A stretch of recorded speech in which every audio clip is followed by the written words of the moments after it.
Welcome back to this next video in which we are discussing solvable groups.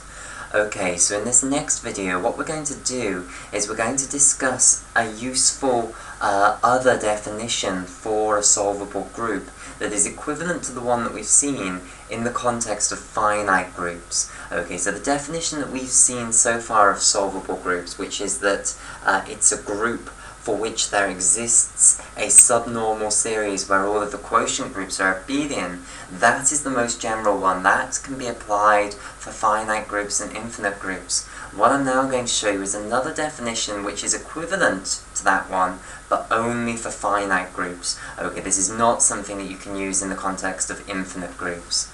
Okay, right, so what I will title this is equivalent definition, okay, for finite groups. Okay, so equivalent definition then. Okay, right, so we're going to be working, as I say, with a group of finite order. Okay, so I'll just jot that down first of all. So our group capital G is now going to be assumed to have finite order, and I'll write that in this lazy way. The order of the group is less than infinity. Okay, so it's a finite order group. Okay, so here comes the theorem then, the equivalent definition. The equivalent definition then, or the theorem, is that G is going to be solvable, so this group of finite order is going to be solvable if and only if, i.e. they're equivalent statements, and I'll just write if and only if in its short form, IFF here. Okay, so if and only if the composition factors for G, okay, and I will just remind you of the definition for of composition factors, but really you do need to now have watched the video on composition series and the Jordan-Holder theorem, which is the video prior to the video on solvable groups in the playlist on group theory to understand. I should have actually said that at the beginning of this second video. The first video you could understand without having watched that video. This next bit you're not going to be able to understand it unless you know about composition series and the Jordan-Holder theorem. Okay, so the composition factors, I will just remind you what composition series are, but it will be a reminder rather than a repeat of what we did in that video.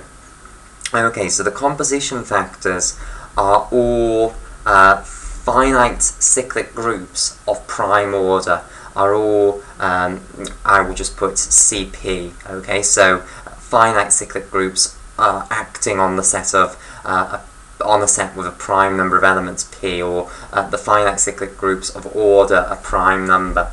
Okay, so that then is the equivalent definition of being solvable, that the composition factors for the group are all going to be finite cyclic groups of a prime order.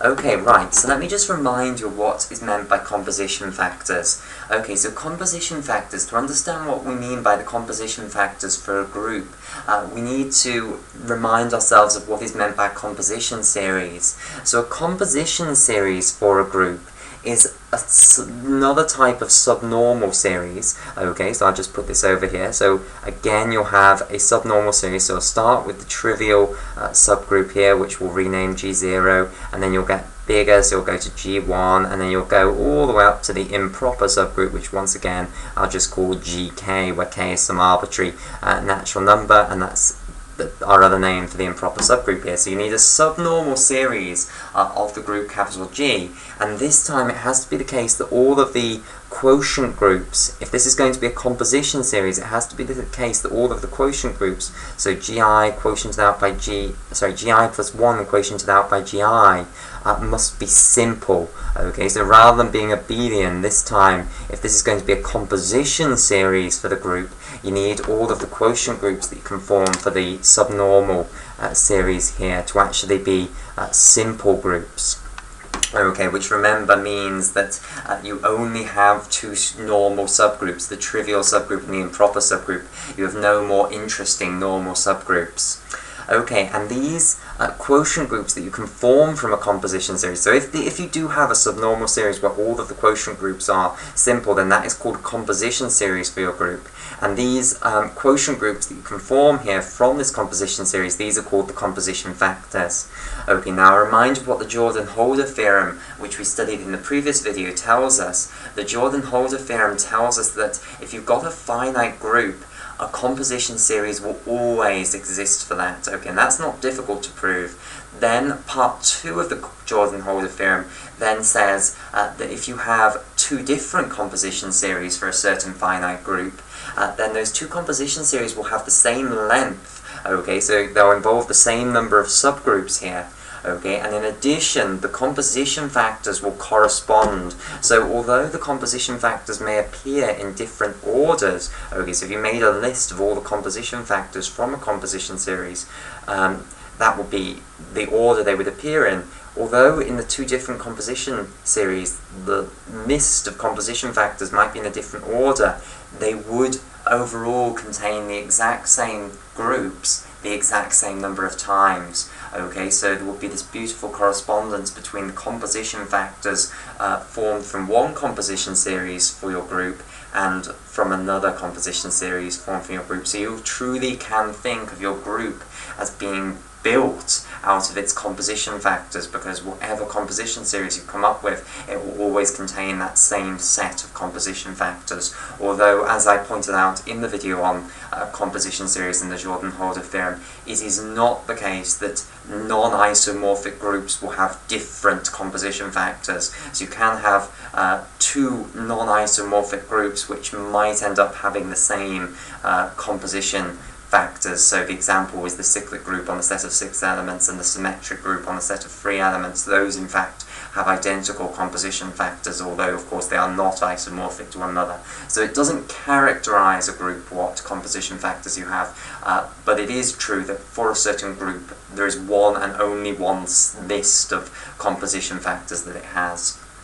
Okay, right, so that's just a little bit of a reminder about composition series in the Jordan-Holder theorem. Okay, so we are now saying then that our finite group is going to be solvable if and only if, so it's equivalent statement to saying that the composition factors of our finite group are all going to be cyclic groups of a prime order, or on a set of prime order. Okay, now of course this can only be true if the order of the group is less than infinity.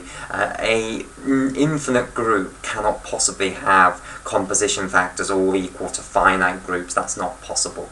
Okay, so this statement can only be true if the order of the group is finite, and therefore there's the hint that this is only going to work if we're dealing with a finite group.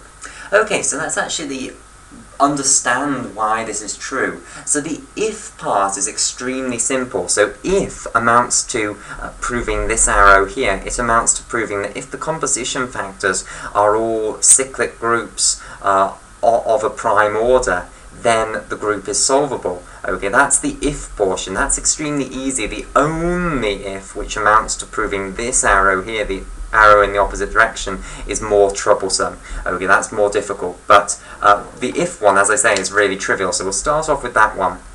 Okay, so why, if this is true, is it obvious that the group is solvable? Well, if this is true, then your group of finite order has a composition series, which is of course a subnormal series where all of the quotient groups, the composition factors in this case, are going to be simple groups, okay, and they're all going to actually be cyclic groups of prime order. But cyclic groups of prime order are of course abelian groups. Okay, so I've actually got a subnormal series here where the quotient groups are always cyclic groups on a set of prime order, which are abelian groups. So you're done. Obviously you have then a subnormal series where the quotient groups are always going to be abelian. Just use the exact same subnormal series as you've got as your composition series here, where the composition factors are cyclic groups of prime order, and you're done. Okay, so if this is true, it is obvious that this is true. So that one is absolutely easy. Okay, the harder one to show is that if G is solvable, i.e. G has a subnormal series where all of the quotient groups are abelian, then its composition factors are all going to be cyclic groups of prime order. But that is true, and that's what I want to explain to you now. Why is that true? Okay, so let's go through why this is true. So let's start off with G being solvable. So if G is solvable, then of course what we can form is one of these subnormal series like so. So we'll start with the trivial subgroup and then we'll go up. So we'll have G1 here, which is bigger. We'll then go up to G2, and then we can continue on all the way up to GK here. Again, that's of course our other name for the improper subgroup. And what we're given is that all of these quotient groups, so GI quotiented out by GI plus 1 quotiented out by GI will always be abelian for all I is equal to 0, 1, 2, all the way up to K minus 1. Okay, so we are given that we can build one of these. If it's solvable, then I can build this. I can find this, it exists. Okay, what I want to do is use this to build a composition series where all of the composition factors are going to be cyclic groups on the set of a prime number of elements. And therefore I will have shown that this solvable group of finite order has composition factors, or finite cyclic groups of prime order. Okay, so how am I going to do that then? Okay, well, I'm going to modify this one. Okay, so for each of these, it comes down to the fact, basically, that all of these are always going to be abelian. And if you remember, in an abelian group, all subgroups are normal subgroups, so you'll very easily be able to find normal subgroups here. Okay, so firstly let me just explain why this is not yet a composition series. This is a subnormal series, which is partway there to becoming a composition series, but remember, to be a composition series, you have to make it so that all of the quotient groups, all of the factor groups, if you like, are simple. At the moment, we're not guaranteed that at all. We know that all of the quotient groups are abelian. What we're going to have to do is, in between each one of these, we might have to add some more subgroups, some intermediate subgroups in between them. We might have to bump it out a bit. We might have to add lots in, make it much longer. But we can turn this into a composition series. And what I'm going to show you is that once you've done that, when you do that, the composition factors that you will end up with are absolutely going to end up being finite cyclic groups of prime order. Okay, so what I want you to consider then is an arbitrary one of these jumps in this subnormal series. Okay, so we'll have GI in general, which is a normal subgroup of GI plus 1 here. And what we're given at the moment is that GI plus 1 quotiented out by GI is abelian. That's what we know. Okay, now there are two options here. Either this quotient group here, GI plus 1 quotiented out by GI, is simple, i.e. it has no normal subgroups except the trivial subgroup and the improper subgroup, and then you're done. You can leave this jump perfectly well alone if that is the case. Leave it at B. Don't stick anything in the middle if that's the case. That's perfect. Leave that alone. Okay? But if that's the case, I can instantly say what sort of a group this is. Okay? Because the fact that I know that it's abelian means that all subgroups will be normal subgroups. So if there are only two normal subgroups, the trivial subgroup and the improper subgroup, I instantly know that that means this only has two subgroups. The only two subgroups of this are the trivial subgroup and the improper subgroup. Okay, so I hope you understand why that is. Because I know it's abelian, and I know, I'm assuming now that we're doing case 1, if you like. This, of course, won't always be true. This is case 1. We're assuming, therefore, that this quotient is simple, okay? Then I can instantly conclude that it can only have two subgroups, the trivial subgroup and the improper subgroup. Because if it had another one, a more interesting one, a proper subgroup that wasn't the trivial subgroup, okay, that would be normal because it's abelian, and therefore it wouldn't be simple. Okay, so if it's simple, then you can instantly say it only has two subgroups, and the only groups that have only two subgroups, the trivial and the improper subgroup, are the cyclic groups on the set of a prime number of elements. That's something you can prove from Cauchy's theorem. The reason is that Cauchy's theorem tells us that if you have a finite group, then take its order. So I'll just remind you why you can do this. So if you've got a finite group of order, let's say little n here, you can split it down into its prime factorization. Take little n and split it down into its prime factorization. So let's say in general this looks something like this: p1 to the power of alpha 1 times p2 to the power of alpha 2 all the way up to pm to the power of alpha m. Okay, and Cauchy's theorem tells us that there will always exist subgroups. Well, there will always exist a subgroup inside G of order p1. There will always exist a subgroup inside of G of order p2. All of the primes that appear in the prime factorization, no matter what power they appear to, there will always exist a subgroup of size that prime that appears in the prime factorization. Okay, so if you've only got two subgroups, the trivial subgroup and the improper subgroup, then you must have a really simple prime factorization as your order, which is just one prime. Because if it wasn't just one prime, if it was two primes, then you would have an interesting subgroup of order each of the primes in there at least, okay, by Cauchy's theorem. So the only way for you to have just two subgroups, the trivial subgroup and the improper subgroup, is for your order to be a prime. And as soon as your order is a prime, then we know that you are isomorphic to the cyclic group on the set of p elements. Another way of seeing that is, of course, if there are only two subgroups, then any element must generate the entire group, and therefore the entire group must be isomorphic to the cyclic group on the set of prime elements. Okay, so G here, we can conclude that it's isomorphic. Oh, sorry, not G. Gi plus 1 quotient out by Gi, this composition factor to B, if you like. This quotient group is going to be isomorphic to a cyclic group of prime order. Of course, I can't say what prime it will be, but it will be some prime. Okay, so case 1 is absolutely fine. You don't need to do anything in that case. Of course, it might be the case that for some of these, that is not the case, i.e. they are not all simple. In that case, you do need to modify it. Okay, so now I'll go over the way, and now we'll talk about case 2, which is what if this jump, which I'll just copy out again, so we've got Gi, which is a normal subgroup inside Gi plus 1, and let's say now that the quotient group Gi plus 1 quotiented out by Gi, which we know is abelian, but this time we'll assume that it's not yet simple.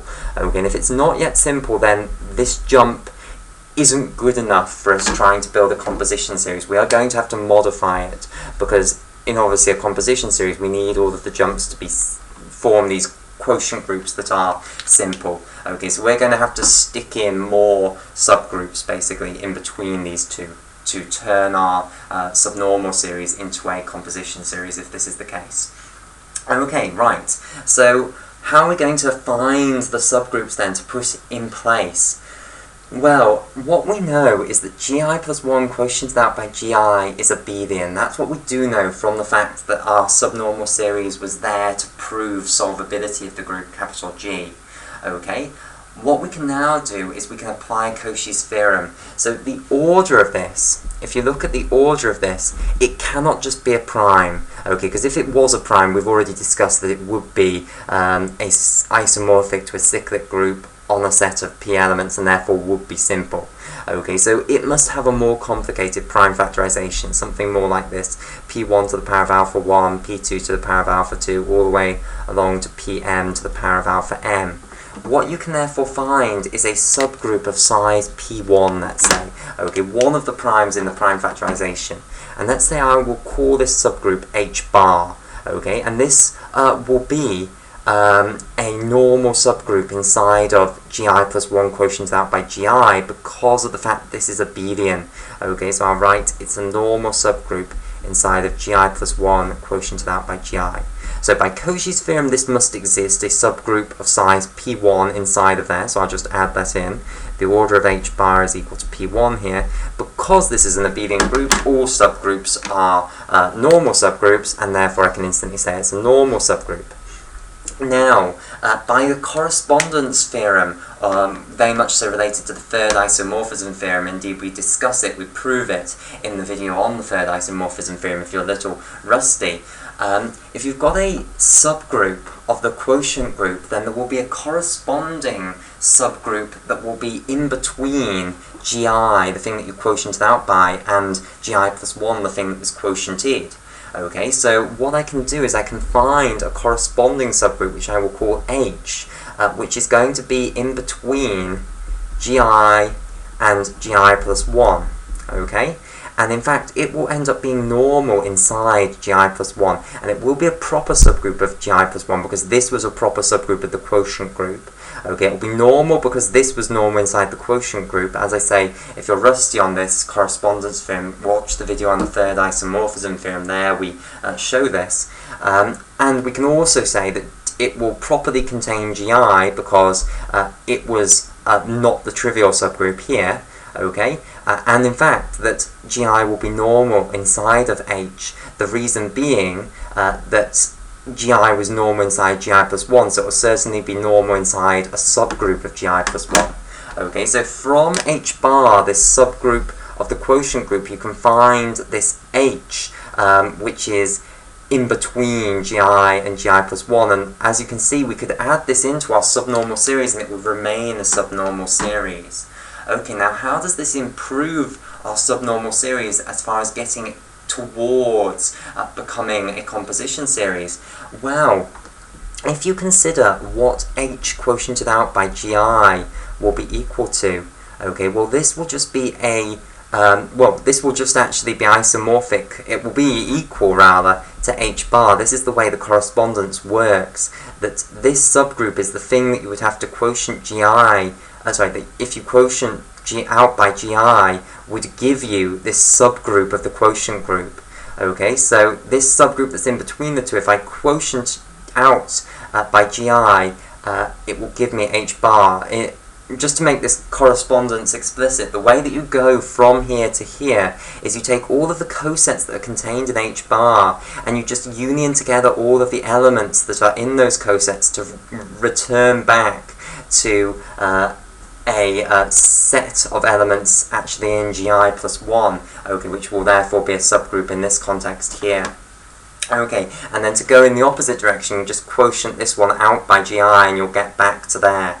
Okay, so what you'll end up with is a group of order a prime. So H quotiented out by gi here will be equal to a prime. Of course, that means we can instantly conclude what this is. It's a cyclic group of order a prime.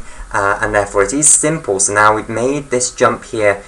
Its quotient group is now a simple group, so it's looking hopeful as being part of a composition series.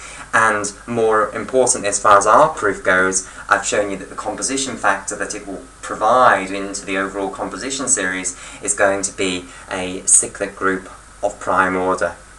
Okay, now let's have a look at the other bit here. gi plus 1 quotiented out by H. Well, this isn't perfect. I'm not claiming this is going to be simple yet, but what I can claim is that this is still going to be abelian. Okay, and here what I'm going to do is I'm going to use the third isomorphism theorem. So this will be isomorphic to what you would get if you took the quotient group gi plus 1 quotient out by gi and then quotiented that out by the subgroup H bar, or H quotiented out by gi. So this is the actual third isomorphism theorem here. Okay, and what this means is that I'm quotienting out an abelian group by a subgroup inside of it. H bar is just a subgroup of this quotient group.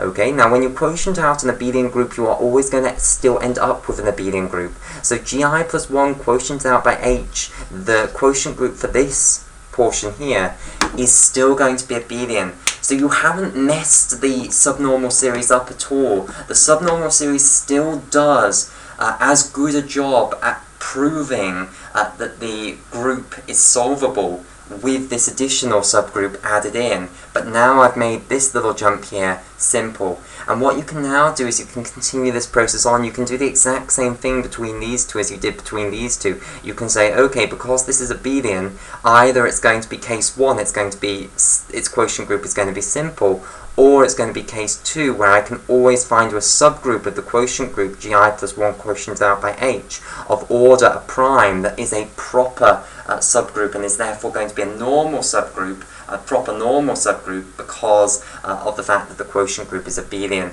So you can just do the exact same process again. And what you will overall do is, for each of these jumps where the quotient group is not already simple and therefore is not already a cyclic group on the set of a prime number of elements, you're going to add more and more subgroups in between the two until eventually all of the jumps just become simple, i.e. the quotient groups are going to become simple for them. And of course we've shown that what you actually build will be these composition factors that are going to be cyclic groups on a set of a prime number of elements. Okay, and the reason that that process will come to an end is because we are working just with a finite group. Of course, if you're working with an infinite group, then it might be the case that you could continue doing this iterative process forever and never finish. But because you're working in a finite group where all the orders are finite, you are guaranteed that this process will come to an end. Okay, so you will be able to turn your initial subnormal series that proved solvability into a composition series. And the way that I have shown you to do this, I have shown you that what you will end up with as all of the composition factors are loads and loads of cyclic groups of prime order. Okay, so indeed, this is why the only if is true. If G is solvable, it implies that this is true, and therefore the only way for this to be true is if this is true. The reason being is that if this is not true, this cannot be true, because this being true implies that this is true, which is a contradiction. Okay, so that's why this arrow amounts to this only if statement. Okay, so because we've now shown if and only if, these two statements are utterly equivalent. So in the context of finite groups, you can use this definition if you like, that the composition factors for your finite group are all going to be cyclic groups of prime order as your definition of solvability, or you can use the more general definition which applies in infinite group cases, which is the one that I would suggest you stick to, which is that you can find a subnormal series where the quotient groups are all going to be abelian. Okay, so we will have a break here, and in the next video what we will do is we will show that all subgroups of a solvable group are also solvable.